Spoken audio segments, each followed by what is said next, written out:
নমস্কার বন্ধুরা, welcome to my channel খাই খাই বাঙালি। আপনারা যদি আমার চ্যানেলে নতুন হয়ে থাকেন তাহলে সাবস্ক্রাইব করতে ভুলবেন না। পাশে থাকা বেল বাটনটা অবশ্যই প্রেস করে দেবেন। লাইক কমেন্ট শেয়ার করে আমাদের পাশে থাকুন। আমরা আজকে করব সোনা কচু বাটা। চলুন তাহলে শুরু করা যাক। প্রথমেই একটা ব্লেন্ডার নিয়ে নেব। তার মধ্যে আমরা দিয়ে দেবো ডুমো ডুমো করে রাখা সোনা কচু। তারপরে আমরা এর মধ্যে 2-4 কোয়া রসুন, এক টুকরো ছোট আদা আর 4-5টা লঙ্কা এর মধ্যে দিয়ে একটু জল দিয়ে একটা মিহি পেস্ট করে নেবো।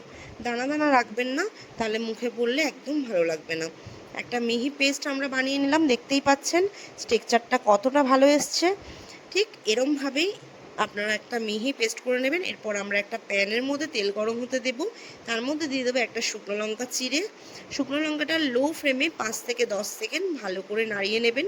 এরপরে আমরা দিয়ে দেবো পেস্টটা দেওয়ার পরে ব্লেন্ডারের মধ্যে একটু জল দিয়ে ধুয়ে সেটাও এর মধ্যে অ্যাড করে দেবেন। তারপরে আমরা এখানে নুন আর একটুখানি হলুদ।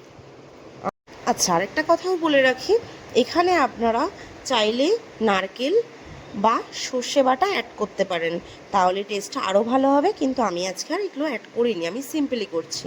এবার আমরা এর মধ্যে দিয়ে দেবো একটু শুকনো লঙ্কা গুলে, সেটা এর মধ্যে ভালো করে আমরা এটাকে নাড়াবো যতক্ষণ না একটা ভালো সুন্দর হলদেটে কালার এসে যায়। সমানে নাড়িয়ে যেতে হবে, লো ফ্লেমে নাড়াবেন, কোনো রকম হাই ফ্লেম করবেন না, তাহলে কড়াইতে লেগে যেতে পারে।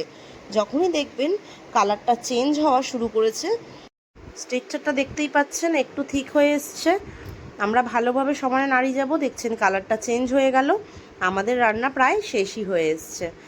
যখনই দেখবেন এরকমভাবে একটা কালার এসে যাবে, ভালো করে নাড়িয়ে দেখবেন তলায় একদম লাগছে না, লো ফ্লেমে করবেন, একদম লাগবে না। আমাদের রান্না প্রায় শেষ। নমস্কার, আজকের মতো আসছি, দেখা হচ্ছে পরের ভিডিওতে।